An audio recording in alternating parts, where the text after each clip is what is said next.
Buddy Dyer.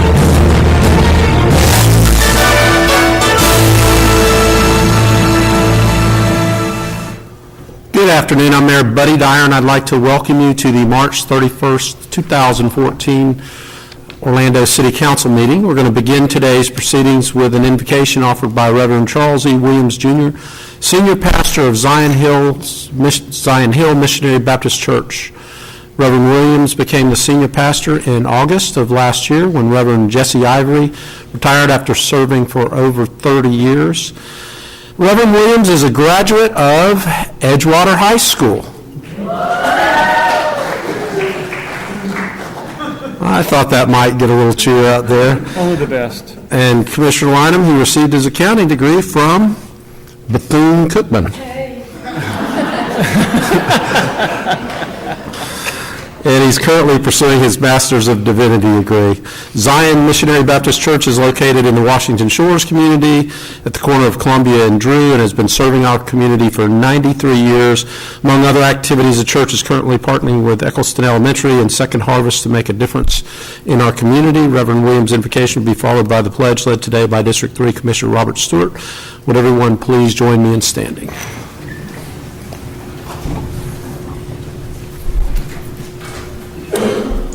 Let us pray. Our Father and our God, we thank you for this day. We thank you for this time. God, we thank you for this gathering. We pray now for every citizen of the city of Orlando and the surrounding areas. We pray, God, that you will bless us abundantly. God, we pray for our city leaders that you will guide them today as they make wise and prudent decisions to help advance our community. And so, God, we give your name the praise, the honor, and the glory, for you are worthy of it all. In the mighty and matchless name of the Master, we pray. Amen. Amen. I pledge allegiance to the flag of the United States of America and to the republic for which it stands, one nation, under God, indivisible, with liberty and justice for all. Thank you, Pastor.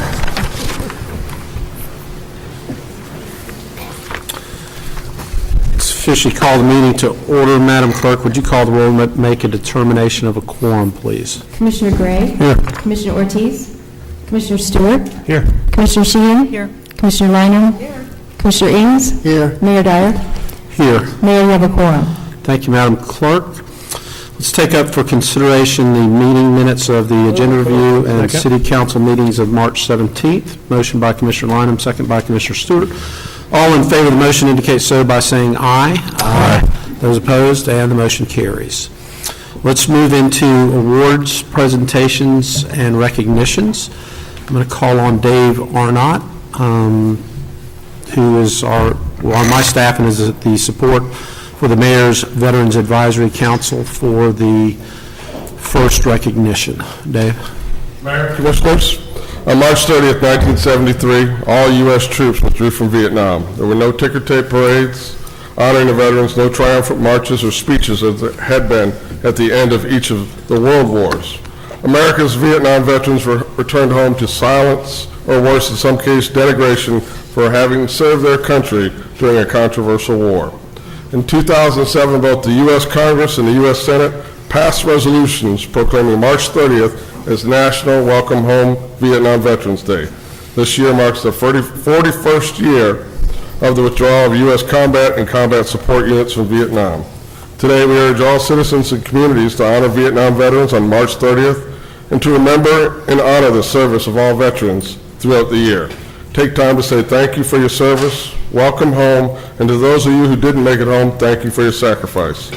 Joining us today in the City Council chamber are many veterans and several members of the Mayor's Veterans Advisory Council, to include Chairman Michael Waldrop and Secretary Vinnie Manito, who is also the Chairman of the Vietnam Veterans of America, Chapter 755. Mayor, you have a proclamation? I do. City of Orlando proclamation. Whereas the Vietnam War, also known as the Second Indochina War, military struggle was fought in Vietnam from 1959 to 1975, and whereas the United States became involved in Vietnam because American policymakers believed that if the country fell under a communist government, communism would spread throughout Southeast Asia, and whereas in 1964 the U.S. Congress overwhelmingly passed the Gulf of Tonkin Resolution, which effectively handed over war-making powers to President Johnson, until such time as peace and security had returned to Vietnam.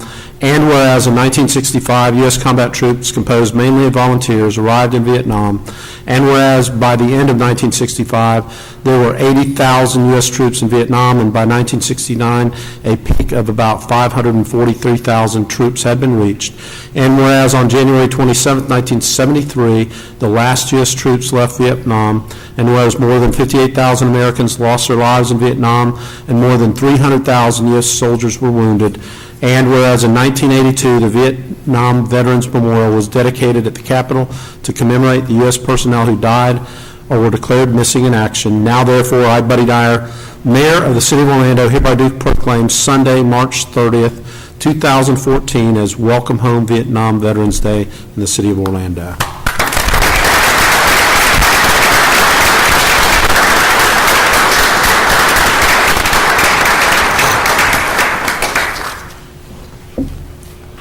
Mayor, can we take a photo with him? Now, Mayor, in the future, maybe we can have all council sign those kinds of proclamations because it benefits our whole country, and all of us have the same sentiments, so that would be great. Thank you, Commissioner, and I think that's a very good idea.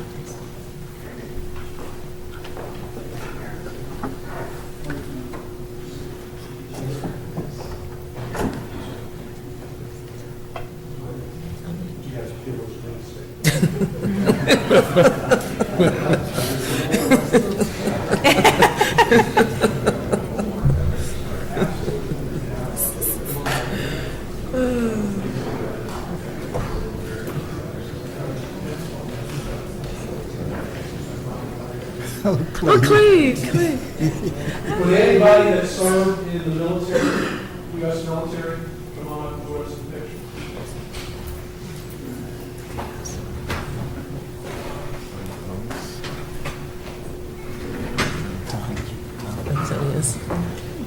Guess what? Come on, Chief. Okay, all right, Byron. All right. Hey, y'all. That's right, Kevin. Get in there. You've been where you're supposed to go. I'm going to have to separate you.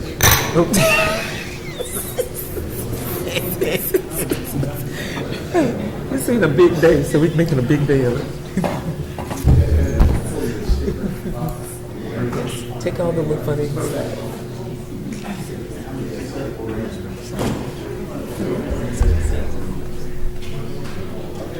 Go ahead, you look toward the camera, sir. We want to get your picture on there.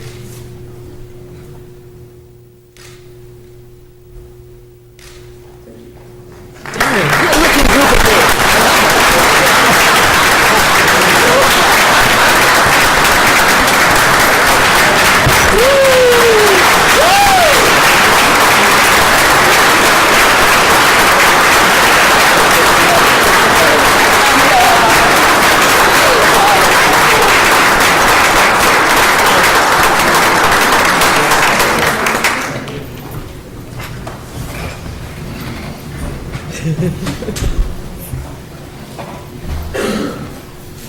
Okay, I think we do this just about every year. It seems like we have state champions in basketball from Central Florida, and we have two sets of state champions, and I'm going to let Rodney Williams decide which one of the two schools he's going to call up first. Thank you, Mayor. Well, you know I'm going to have to go with the ladies first. Guys, I'm sure you guys will appreciate that.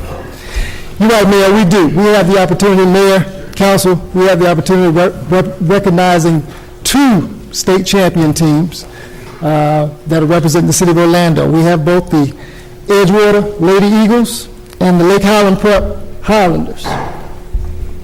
First of all, the Edgewater High School Lady Eagles, boasting a 28-6 record, are the District 7 Region 2 champions, and on February 22nd, they defeated Pensacola Pine Forest 53-34 for the Class 6A state title. This was their fourth title in the school history, and this is a three-peat? This is their three-peat, so they're back. Their seniors are Nyla Schuler, who was named Orange County Player of the Year by the Orlando Sentinel as well as 6A State Player of the Year for the Dairy Farmers. She will be continuing her basketball career right here at the University of Central Florida. All right. Which one is she? We also have Haley Clark, who was named the Orlando Seminole First Team All-Area, and she will continue to play basketball at the University of Georgia. Okay. And senior Markema Crawford will continue her career at Towson State University in Maryland. This team is represented by Coach Malcolm Lewis, who starts his season off every year asking the girls if they want to go see the mayor. So they decided they wanted to come back and see the mayor. So, Coach Lewis, you'll come forward. Mary. Great incentive. I'll tell you what, let me read the proclamation to give some marks. Whereas Edgewater High School has played a significant role in the Orlando community since 1952 as a high-caliber learning institution that provides a well-rounded education to its students, and whereas on February 22nd, 2014, Edgewater High School's Lady Eagles basketball team captured the 6A State Basketball Championship by defeating Pensacola Pine Forest, and whereas this is the school's third consecutive state girls basketball championship title and fourth in school history, and whereas the City of Orlando shares in the pride of their coaches, faculty, fellow students, friends, and family in this tremendous accomplishment. Therefore, I, Buddy Dyer, Mayor of the City of Orlando, hereby do proclaim Monday, March 31st, 2014 as Edgewater High School Girls Basketball Team Day in the City of Orlando.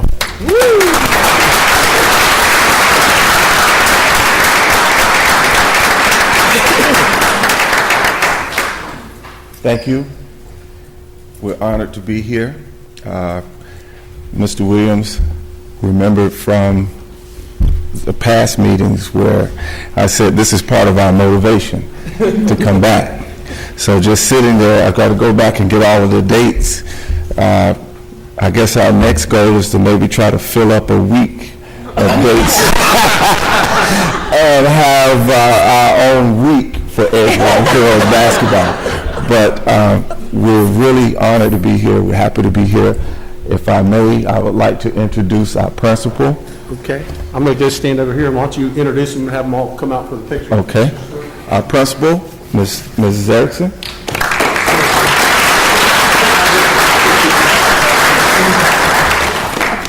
We're thankful to her because she approves all of the little trips and things that we like to take to prepare for the big tournaments. This year, this team represented Orlando and Myrtle Beach, South Carolina, as runner-up of that championship there. And Naples, we had an important win in Naples over a team from Jacksonville, Ribault. That win gave us the opportunity to travel to New York City this week. We are going to represent Orlando and the state of Florida in the National High School Invitational. We will be on ESPNU live at 10:30 a.m. Friday morning. If we win, or when we win, when we win Friday, we have the opportunity to play for the tournament championship in Madison Square Garden. That will be at 10 a.m. Saturday morning. So it all starts with walking in Mrs. Erickson's office and saying, "Is it okay if we go to Myrtle Beach?" And the young ladies are prepared for that. Along with that permission is our athletic director, Coach Mialis.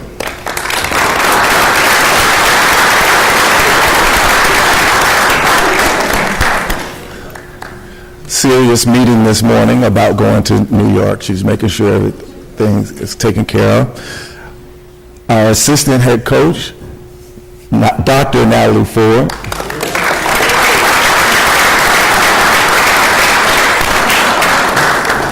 This year, Dr. Ford will present our team ball to Mayor Dyer.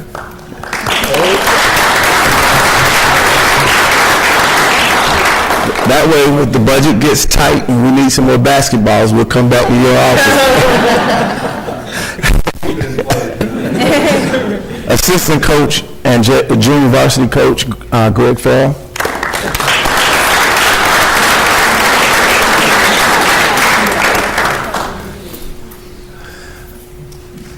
Edgewater's first player to not only win the state title as a player, but after 4 years of playing at Wake Forest, she came back and is a part of our staff, Brittany Waters.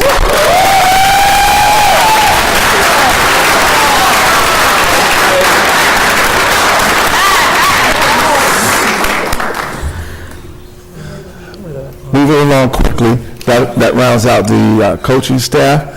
Our seniors, and you've heard a few of their accomplishments, but these seniors can say that 10th grade, 11th grade, 12th grade, they were state champions. That's Haley Clark, Nyla Schuler, Markima Crawford, and Tashina Smalls.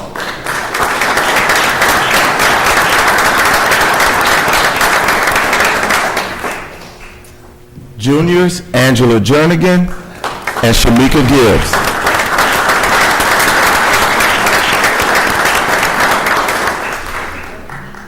Sophomores, Tierra McMillan,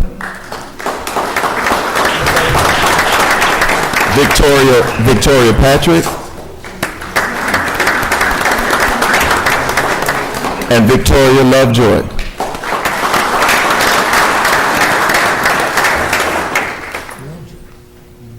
The freshmen who are going to try to be the first class to get 4. You see, you put that pressure on them right away. 4 titles. That's Monique Schumann and Elizabeth Panfield.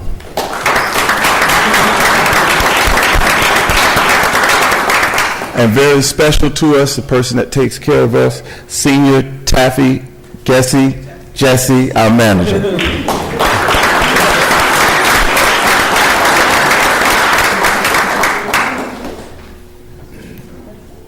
And there was some direction here.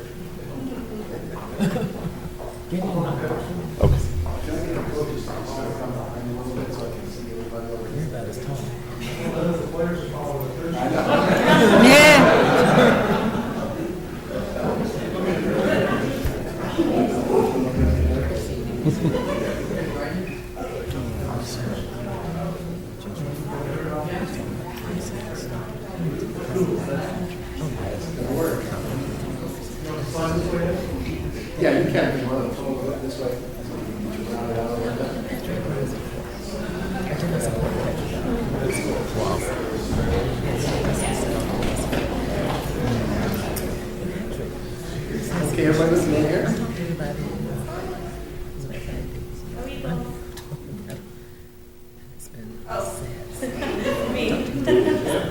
Okay, a couple of you ladies, when you put your badge, you just put it on the back.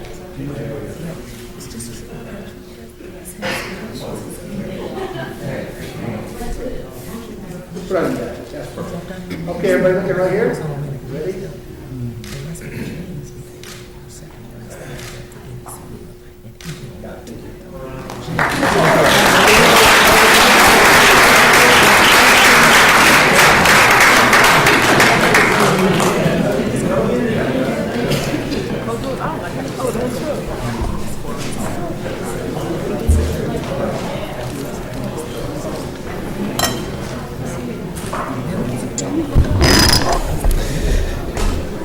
Thanks, gentlemen, for waiting so patient. And also, Mayor, we have our Lake Highland Prep Highlanders.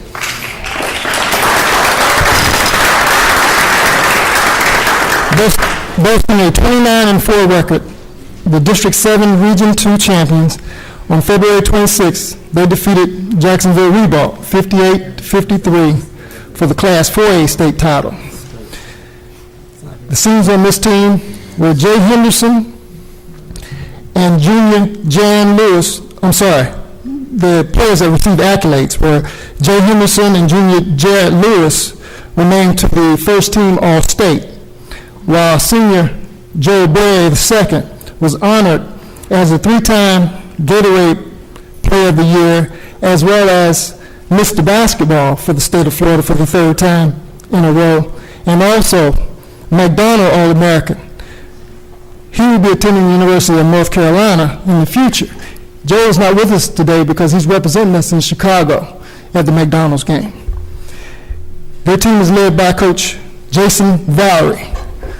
Coach, if you join us.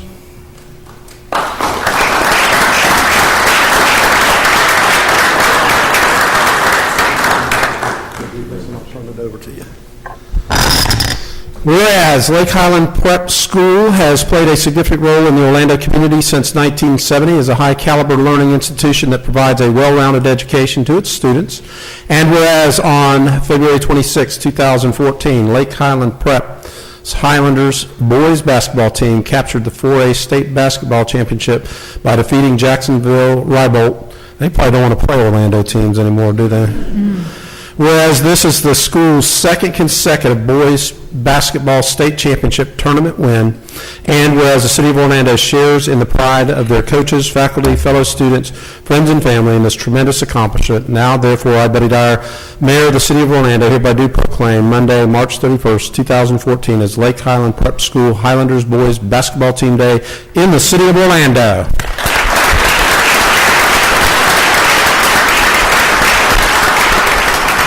Mayor Dyer, Mr. Williams, thank you so much for this prestigious honor.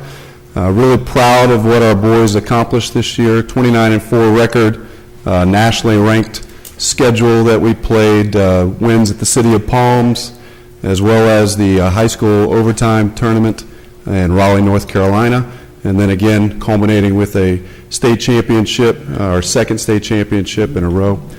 Just blessed to be a part of that accomplishment. I'd like to call up everyone we have with us here today, starting with our coaches, Associate Head Coach Dustin Bolin,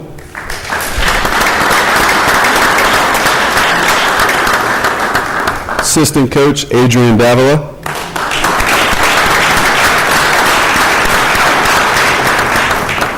players representing us today, Senior Malcolm Laws,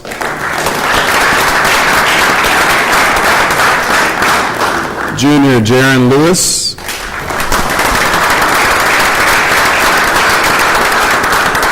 Senior Jay Henderson,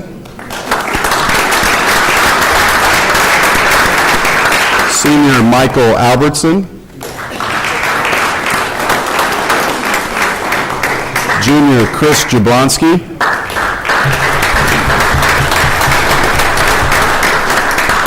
Junior David Jablonski, Junior Justin Childers, Senior Evan Jager,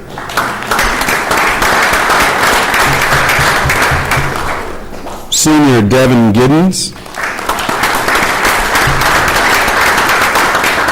Junior John Gall,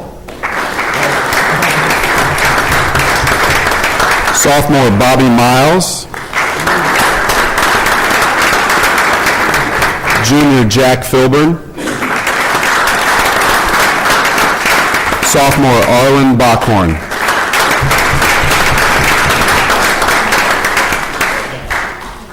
Once again, Mr. Dyer, thank you so much for this recognition.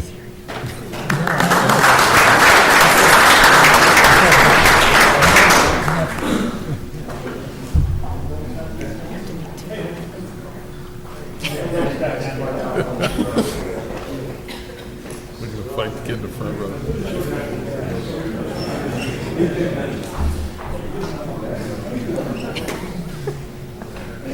Guys, you have your pants on. Just hold on, put my small bag.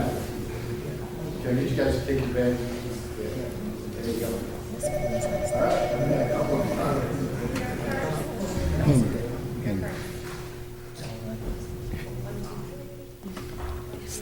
The FBI.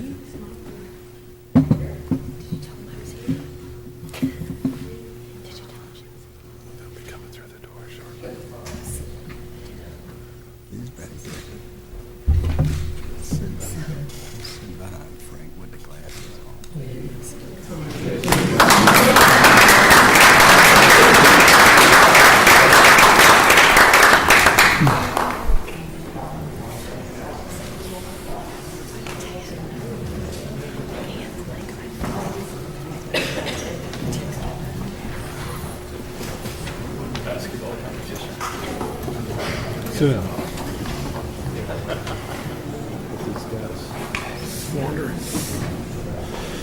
Okay, for our final presentation, I'm going to call on Manny Soto, our emergency manager, to explain American Red Cross Month. Mayors, Commissioners, 131 years ago, the American Red Cross has been dedicated in providing relief to victims of disasters, helping people prevent, prepare for, and respond to emergencies all across the United States. It is no different here in the city of Orlando. Their dedicated and compassionate volunteers selflessly change lives around the clock, responding to many disasters a year, including numerous fires every day. The rich tradition and dedication and service to our community lives with the American Red Cross. They are part of our community. They always answer the call. They are always there to lend a helping hand. I am proud to say that the American Red Cross Mid-Florida chapter is one of our most important key disaster response partner. They are also a strong advocate of disaster preparedness and public outreach. Over the years, we have partnered in many disaster preparedness efforts and will continue to do so. We have a united front when it comes to community preparedness. It is very reassuring to know that the American Red Cross has a great presence in our community, and the American Red Cross leadership has always been a keen supporter of the Office of Emergency Management and the Orlando Fire Department. We feel very proud of our partnership and mutual support over the last years and continue to look forward to many more years. Once again, congratulations to the American Red Cross. With you, I leave Karen Hagan, Regional CEO of the Mid-Florida Region Chapter. Thank you. Great. Thank you. Mayor Dyer, Commissioners, Chiefs Miller and Mina, and Manny Soto, our Emergency Management Director, thank you very much for this recognition of March's Red Cross Month. For 97 years, we have, as Manny said, stood side by side with you to take care of our citizens, and we are honored and proud to do that, and hopefully we'll be able to continue to do that for the next 97 years. I am so happy to say that we are partners in this culture of preparedness and kind of turning people from apathy to action. And when it comes to taking care of themselves, their families, making sure they're prepared for emergencies, taking training in first aid and CPR, and we want to continue to respond side by side. It's what's good for this community. So thank you so much for your ongoing support. Thank you so much. Mayor?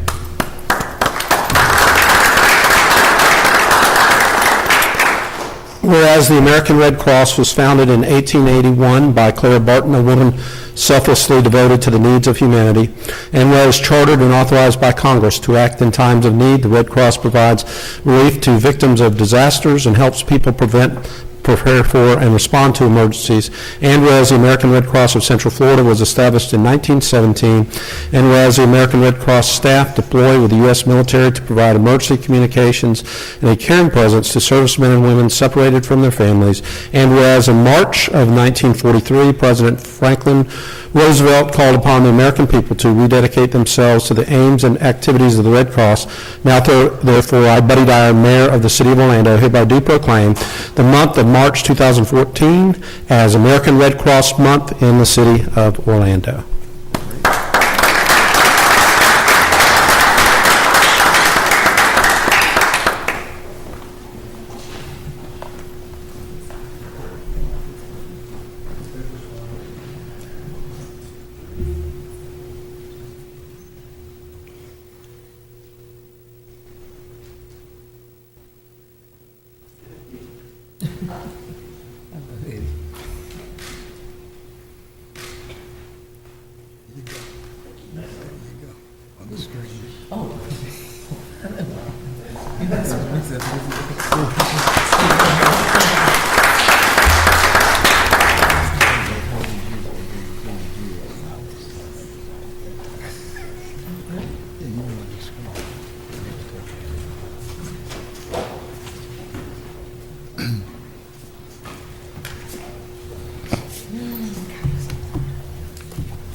Okay, the number of people left in chambers would suggest the importance of state basketball championships in the city of Orlando.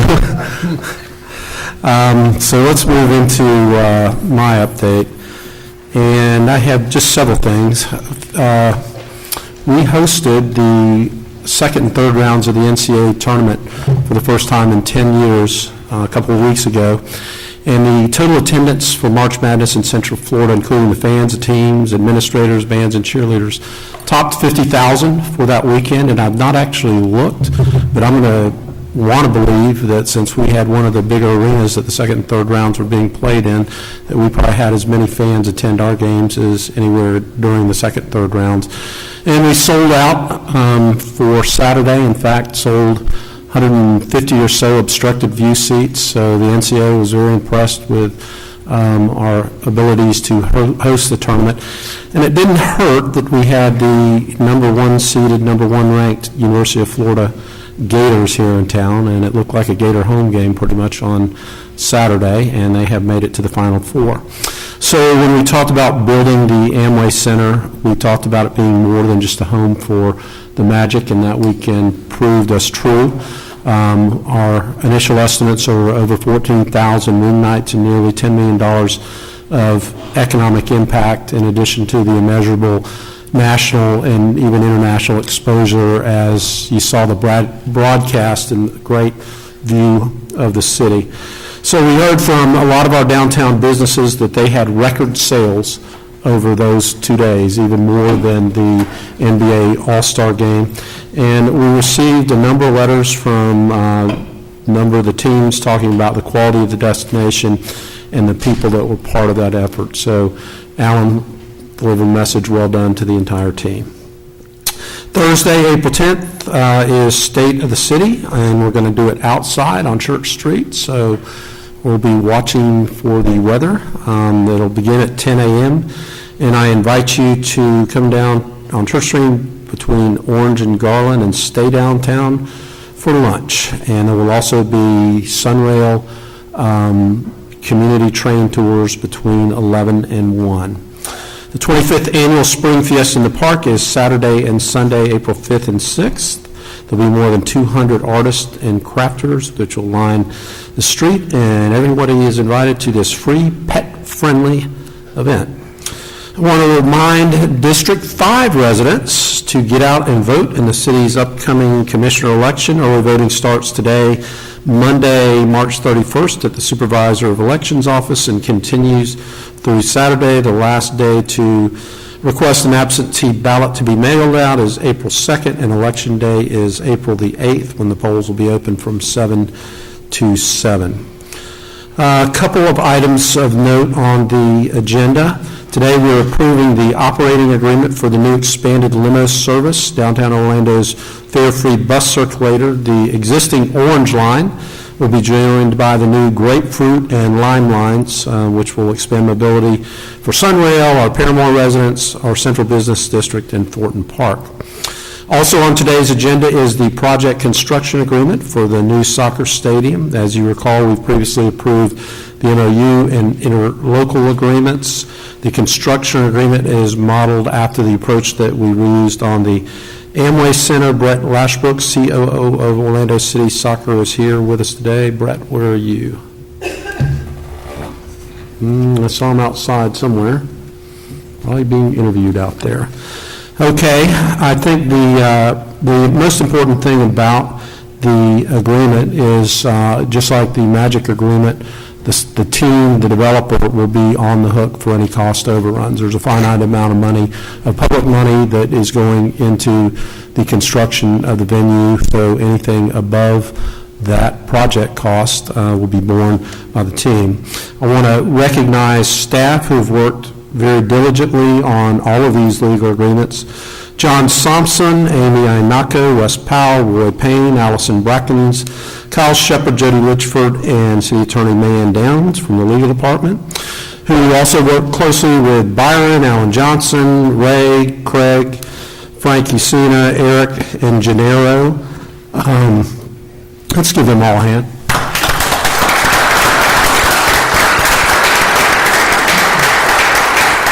I was talking with Mayanne about this, and most other cities farm most of that legal work out, and we're able to do the vast majority of that in-house with our extremely talented legal staff, and I deeply appreciate the talent that we have there. Another key element to the venues plan is the financing, and last week, the finance team, led by CFO Rebecca Sutton and Chris McCullion, successfully sold the bonds for Phase 1 of DPAC, the Citrus Bowl, and the new soccer stadium, and I'm pleased to report there was strong interest in the city's bonds, and they were oversubscribed. So in other words, there were a lot more buyers than we had bonds to sell. So that is a good thing. Thank you for all those countless hours in meetings and for keeping our financial situation strong.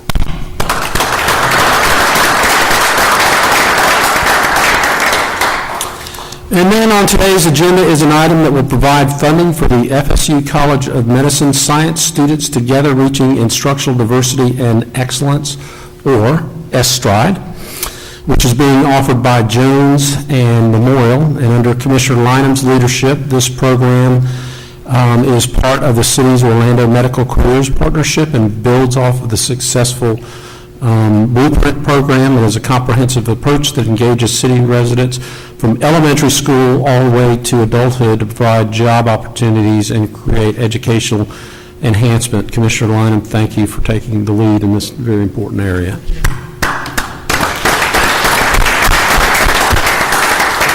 And with that, we will move to the consent agenda, and the consent agenda is a number of items that are acted upon through a single vote of council. We give each of our commissioners an opportunity to update you on items of importance from the district and also comment on any particular consent agenda items that they deem appropriate, and we alternate the order in which we do that.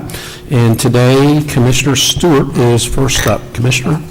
Thank you, Mayor. I appreciate it, and thank you for recognizing Edgewater and Lake Highland. Those are two great schools in our city, and I have the honor of serving them as part of my district. So thank you for doing that, and thank you to all the Parks and Recreation people who help coordinate that.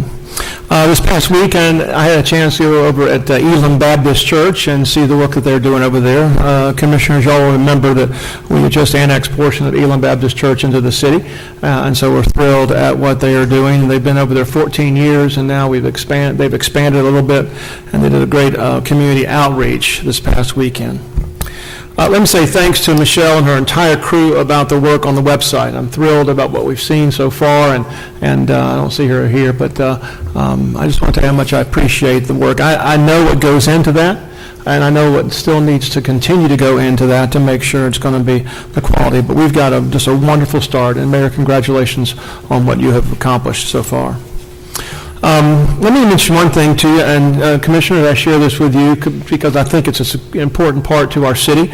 A few weeks ago, we started Operation Lock It Up, and it's about ready to go citywide, and I'd love to see it in every, I think Chief Mina would agree, in every district in a strong way. But let me just share with you some statistics that we found, and we're seeing some real results in District 3 in terms of having a safer community.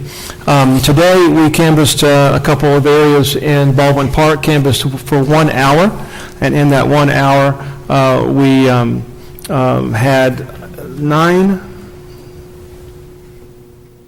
let me go back real quickly, we had 9 unlocked vehicles in Baldwin Park, and we had 3 unsecured homes in Baldwin Park. And it's the message that we want to send throughout the entire community is that if you want to make a safer community, it starts at your home, and we don't live in the old days. We need to secure our own property. We have now accomplished this over the course of the past several weeks. We have canvassed for 10 hours, 10 and a half hours, and in those 10 and a half hours through the work of OPD, we have found 89 unlocked vehicles and 9 unsecured homes. I'm telling you that if we can't, we need to solve that problem by making sure we get the word out to secure your house and secure your car. So, Chief Mina, thank you for your leadership. Thank you for what you have helped us accomplish. And let's get this thing to spread throughout the entire city, because I think we can create the awareness that if you come into Orlando, we're going to make sure it's going to be inconvenient for a bad guy to take advantage of us. Some updates real quickly, and on some items on the agenda. The 4th Annual Kid Fest in Audubon Park is April 26th, beginning at noon. It's a great event where all of our local businesses in the district give kids lessons on their craft, baking cupcakes, making music, creating art, and much more. So check out apgardens.com, as there are a limited number of spots because of all the things that we're doing.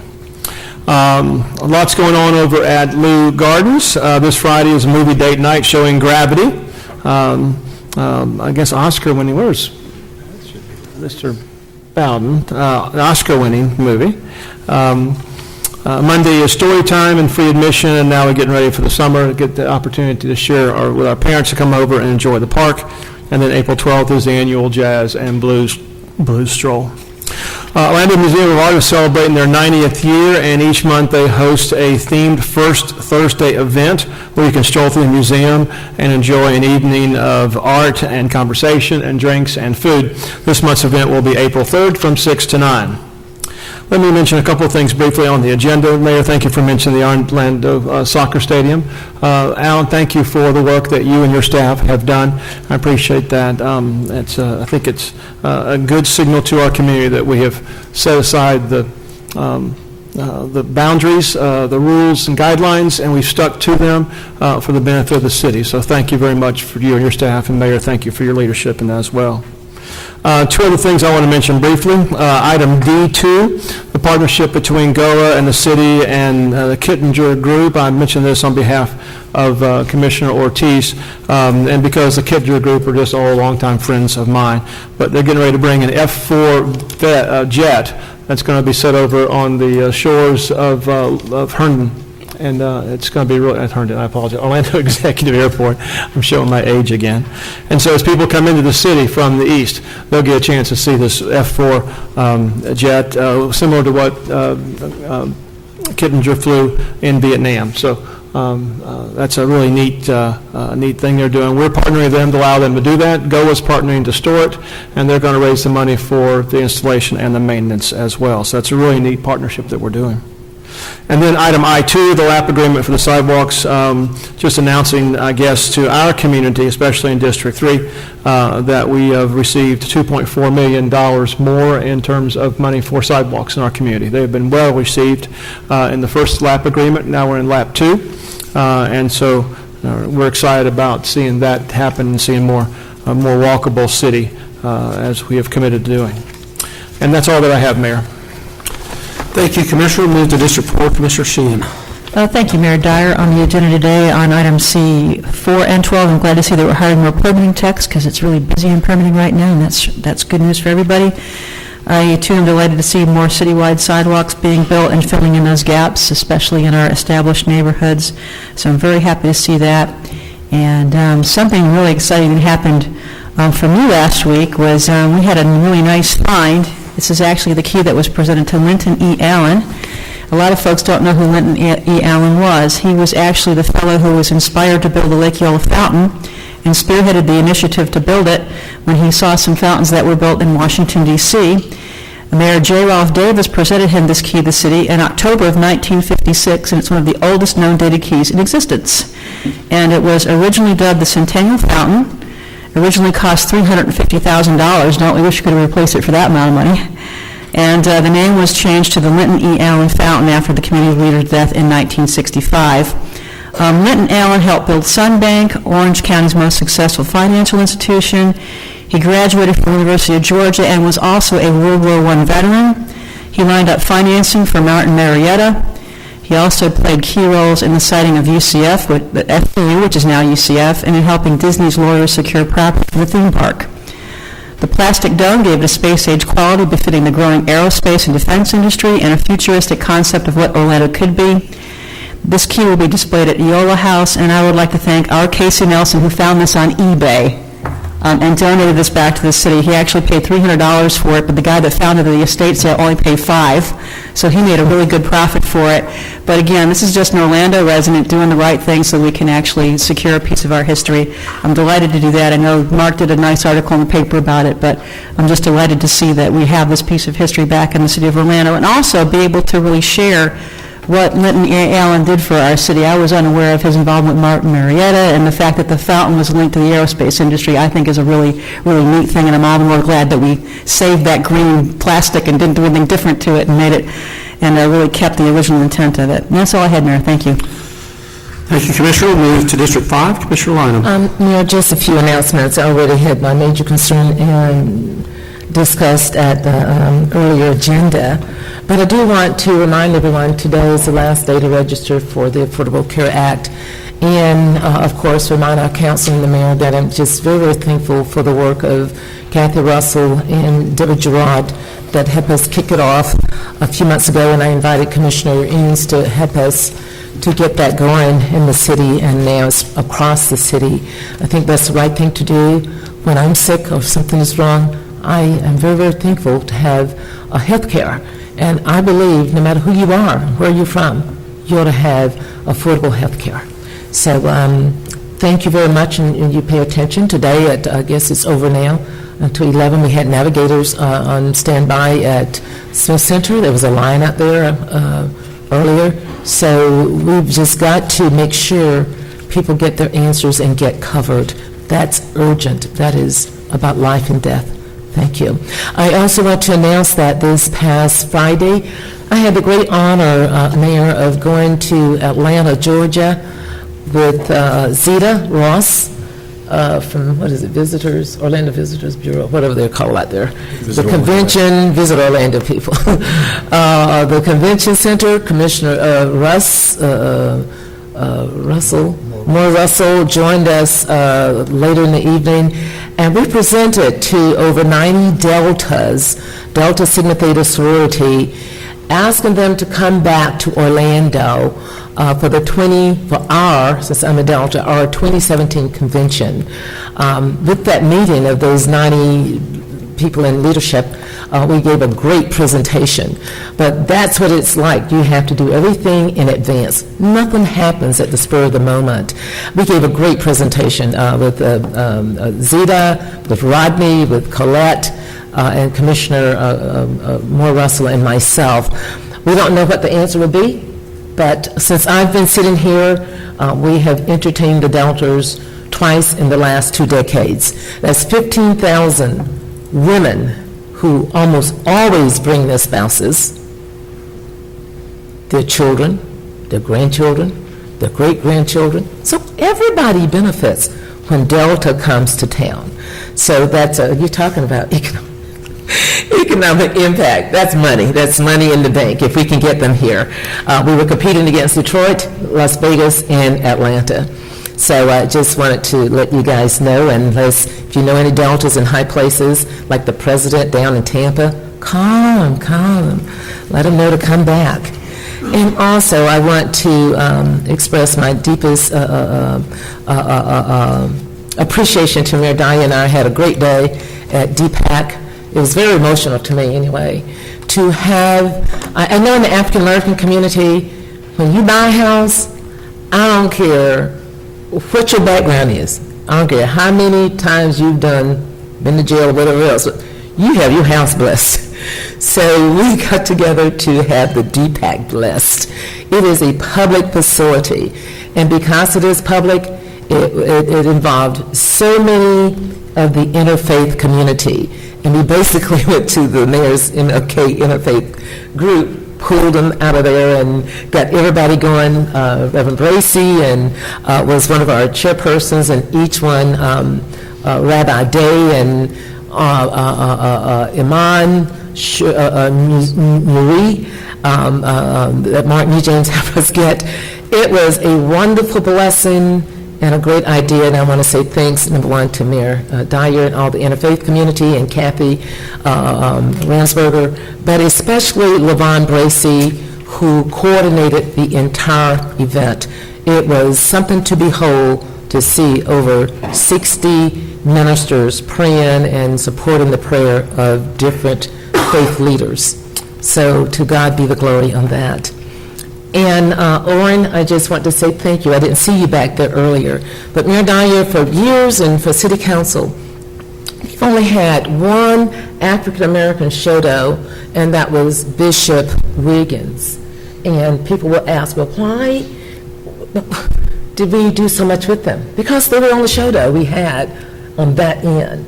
We've had Onyx, we had others, but my understanding, unless I'm wrong, Orrin, the Word of God Church, a Bishop Newton, is now Shodo? Yes. Hello. Mercy Drive, apartments, Mike Rose, Mayor, all of you guys, these people have been out there. This is a great opportunity with having Shodo status. They can't be the prime on anything because they don't have the capacity, but it's a great building block. It has taken us years of trying to get this Shodo done, to have it done. So I'm just excited when he called me in Atlanta to let me know. And of course, the other items on the agenda was just basically our soccer. Mayor went over that, and I support it. Our STRIDE program that's attached to Blueprint. I'm just so happy about what Florida State University is doing. I got my master's from Florida State, and it's a wonderful school. We're working together with the University of Central Florida. There is none of this you and this is me, what kind of thing. We're working with Jones High School to get those kids prepared through STEM and STREAM and all the other projects to prepare them for a future workforce right here in Orlando. They don't have to go to New York. They don't have to go to California. We're going to train them right here to become the nurses, the doctors, the technicians, the nutritionists, or landscapers, or whatever they need to be. So that's a great program, and I'm so thankful to Gennaro. He was here. Gennaro, this is the longest I ever seen you sit in council. So it must have been about STRIDE. Must be the only reason. He's here. Gennaro's handling that, he and his staff, and they're doing a great job. And I joined Commissioner Sheehan. We've done all of District 5, except for a few on agenda item I2, to get all of our sidewalks done. And that's a great thing. It's about safety. It's about walkability for a city. It's about our children and our seniors.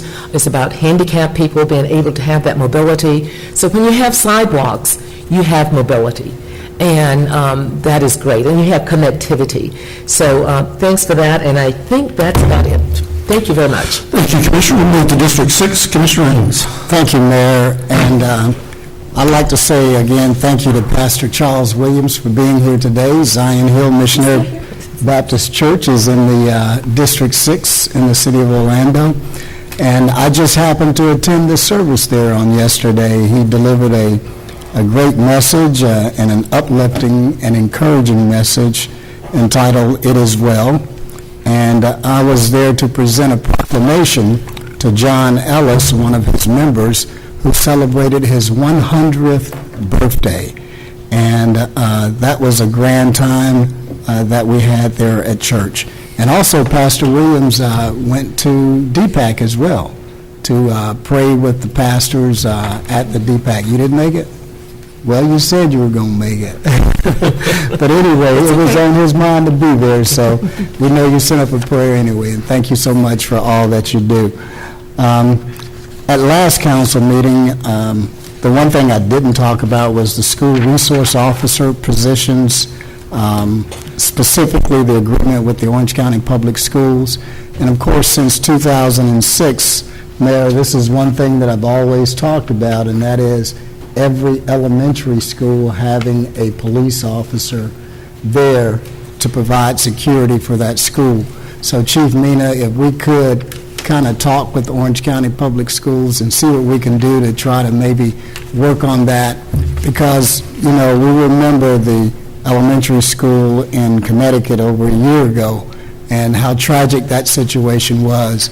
And right now, this contract calls for one officer to every 4 elementary schools, and they can't do it. They really can't do it. So we need to do our very best to see what we can do to provide more security for our schools, our children, and also the parents and the teachers and administrators. Excuse me.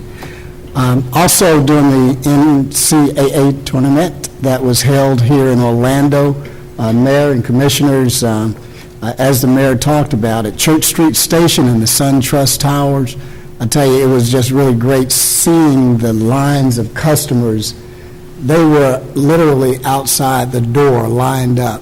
So the lines extended outside of the restaurants. They were lining up to get service at our local restaurants in downtown Orlando. So that was a great thing for us. And then on March the 19th, I attended the Orlando Police Department award ceremony with Chief John Mina, and I think that was your first award ceremony. It was a great thing because I had the opportunity to witness my OPD liaison officer, Joseph Lundy. He was awarded the OPD Distinguished Officer of the Year Award, and I just want to congratulate him from council for the great work that he has been doing for the city of Orlando and the police department. And then, of course, on Tuesday, March the 25th, he was recognized by Nickelodeon and the Teenage Mutant Ninja Turtles at a press conference with Chief Mina and the Nickelodeon's Sweet Resorts Managing Director Lewis Robbins, and all of the Ninja Turtles. They were there on hand for a press conference, and they too recognized Officer Lundy for his Distinguished Officer of the Year Award. On March the 25th, also, the Seniors First Community Champions Day, Seniors First office on L.B. McLeod Road in District 6. I was there to present a proclamation from Mayor Dyer to them. It was very well received, and also to go and serve a couple of meals as a volunteer, and that was a great event. This was their kickoff event for generating awareness to the senior hunger issue and also the need for Meals on Wheels volunteers. They need some volunteers. The El Claudia Allen Center seniors were on hand. The UCF cheerleading squad was there, and I delivered 2 dinners. And then on Saturday, March the 29th, myself and Commissioner Lynham, as well as Mr. Lynn Nicholson, community volunteer, and Bishop Kelvin Cabarrus, Impact Church, we were all recognized as honorees for their Homecoming 2014 event at the Mount Sinai 7-Day Adventist Church. They had a youth choir in celebration of their homecoming event, and this was a great event with their pastor, Pastor Herman Davis. And then on tonight is a town hall meeting along with myself and the National Congress of Black Women, the Orlando chapter, and it's from 6 p.m. to 8 p.m. at the Dr. James R. Smith Center at 1723 Bruton Boulevard. And the main topic is the proposed changes to the Orange County Charter Amendment and how this would affect our county and our constituents. Growing the Orange County Commission from 6 to 8 seats, ending the election of the tax collector, and more county term limits. All will be discussed there, so we're inviting everybody to come out for that. And as Commissioner Lynham has talked about the Affordable Care Act, and this being the final day, the deadline to enroll is today. And at the Smith Center, they started out at 8 a.m. today, and they will be ending about midnight tonight, open for enrollment. So no one would be turned away. If you're in line right at midnight, you still be served. And this morning I went by in about 9:30, and there were 25 to 30 people there already trying to get signed up. So we had a community room, we had 2 community rooms, plus our little lobby area filled. People were standing in line outside the door as well. The computer lab was filled to capacity with people trying to get signed up. So we're looking for some great opportunities for people to get affordable care. And that's all I have, Mayor. Thank you. Thank you, Commissioner. We'll move to District 1, Commissioner Gray. Thank you, Mayor. I also would like to congratulate the folks from Lake Highland and Edgewater on their achievements, as well as Alan and his team. There's a neat commercial running now on TV through the NCAA tournament. I think it's Dick's Sporting Goods, and the tagline is "Sports Matter, and they really do. We see that with character of kids and also from an economic development standpoint, so sports matter. And that kind of ties into the one comment I have about today's agenda, and that's item C10, which is our annexation of Story Park, formerly known as Wee-Wah-Hootie, correct, Anna? And look, I want to stress right away, I'm in favor of this. I am glad the owners asked us to annex them to the city, and I support that. And I also recognize a lot of these approvals were already kind of pre-negotiated with the city prior to them coming to us.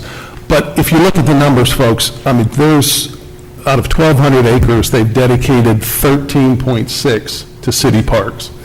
That's 1.1%. And again, I recognize a lot of this was done, but if you put the two together, sports matter, we're growing rapidly. We have got to, and I challenge staff and I challenge my teammates up here, we've got to start thinking about resources to District 1 to do some parks and recreation, because we've got tons of homes coming, and that's a good thing.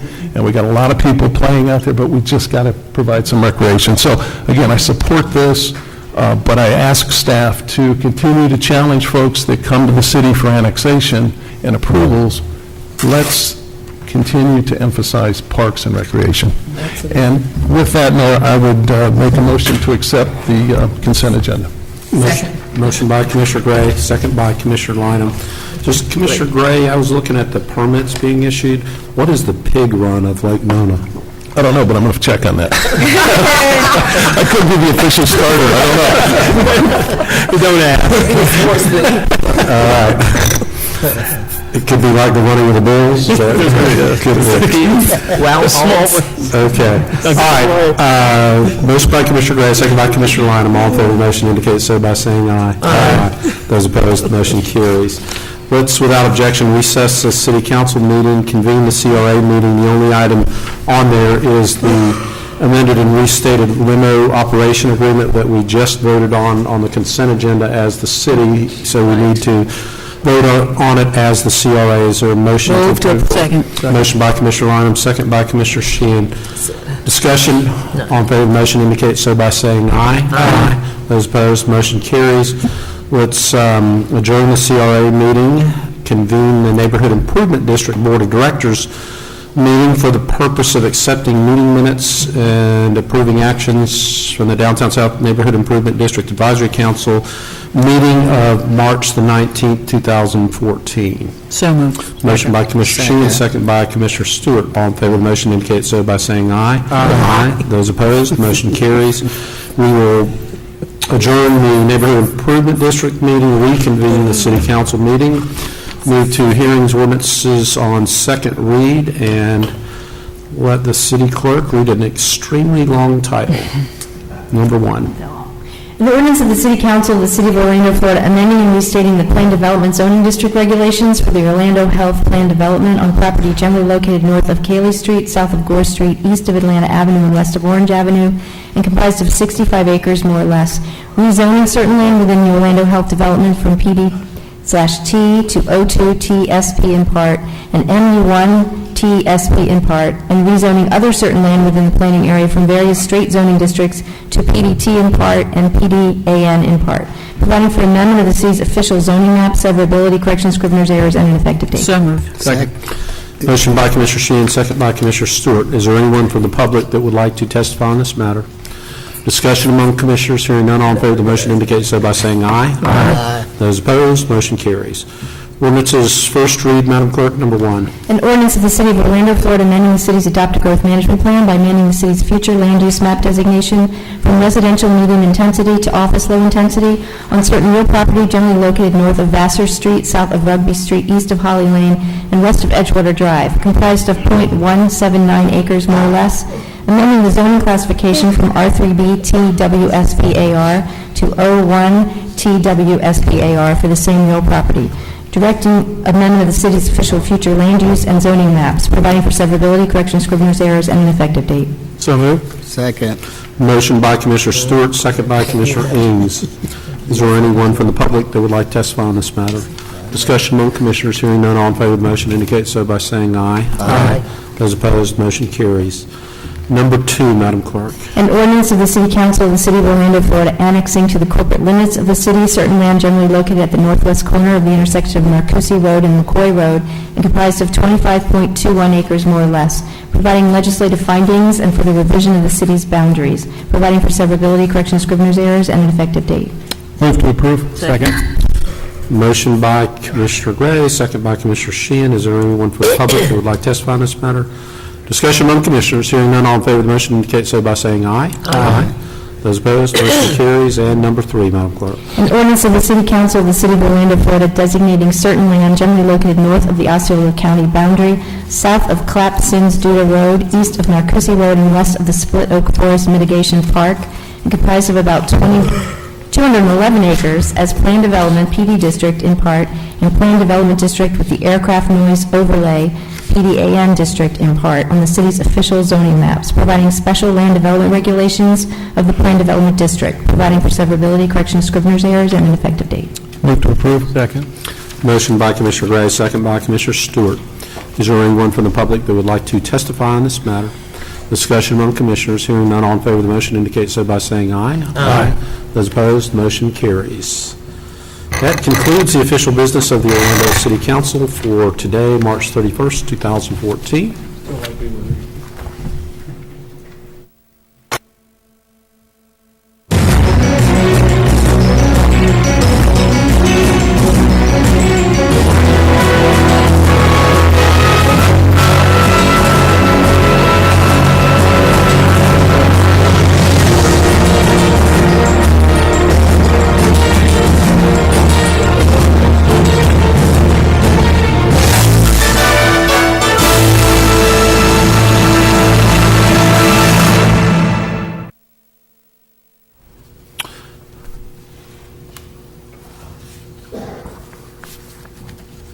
Okay, we do have 3 appearance request cards, and when you're called up, if you give your name and address, and you will have 5 minutes to address council.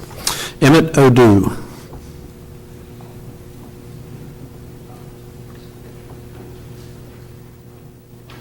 Good afternoon. My name's Emmett O'Dell. I live at 717 31st Street, Orlando 32805. I'm a 30-plus year resident of metropolitan Orlando, and I'm not anti-development, but what I am is not for development without consideration of history. I came to the Historic Preservation Board several years ago about the Orlando Municipal Auditorium and Tinker Field and was told, don't worry, they will not be in harm's way. Every major metropolitan city in the world is interested in historic preservation. I've been to meetings of the City of Orlando Historic Preservation Board, and the discussions there really have nothing to do with preservation of history in Orlando. After the late January announcement of the destruction of Tinker Field, myself and others were at the Historic Preservation Board meeting on February 5th to speak, and we had no idea yet of the plans to destroy Tinker Field. If I'm not mistaken, the Historic Preservation Board is an extension of the City of Orlando Planning Department, and they were not aware of the destruction of the oldest and most historic Orlando venue. With all that said, the Citrus Bowl restoration could have included the preservation and restoration of Tinker Field. The Dr. Phillips Art Center could have included the preservation, restoration, and repurposing of the round building, the American Federal Building across the street from us this afternoon. It would have been a great addition to any art center.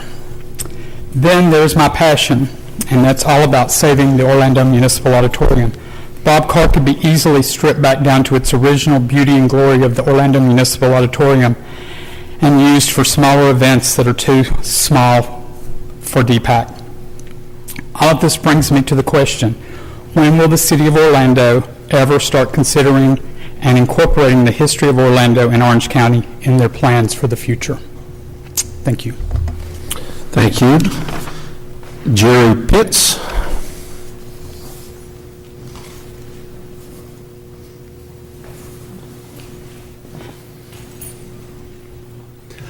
Thank you, Mayor Dyer, Commissioners. I appreciate the opportunity to address you. I moved to Orlando in 1983, raised my family here, had some great times at Tinkerfield. We've enjoyed baseball games there, spring training games. I've also had some great experiences at the at the Citrus Bowl. Concerts, college football games, bowl games. I'm absolutely in favor of whatever needs to be done to update and modernize the Citrus Bowl. I really hate to see it done at the expense of another historic venue in Tinkerfield. Thank you. Thank you, and Joshua Palladino.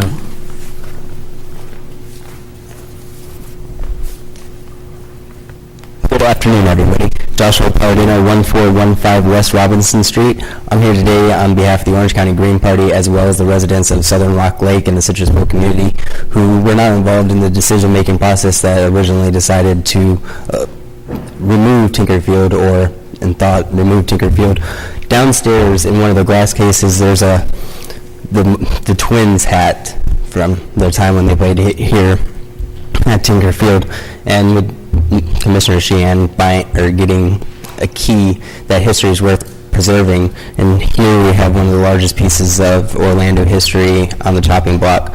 Martin Luther King gave the speech, and just the ability to continue to further utilize that property is essential in our community. When I was looking at some of the numbers, one of the things that I came across is that it's $250,000 plus to keep Tinkerfield open per year, but the money that comes back from the concerts, just the Electric Daisy Carnival itself, is enough to cover those expenses. Money that came into the local African American communities in District 6 and District 5 for the Electric Daisy Carnival alone, and the monster truck rallies that are in that area are worth preserving. So I'm just here today to say, think about it, preserve it, and I hope that you stand with the Historic Preservation Board to keep Tinkerfield open. Thank you. Thank you. Is there anyone else that would like to testify at general appearance? Then we are adjourned.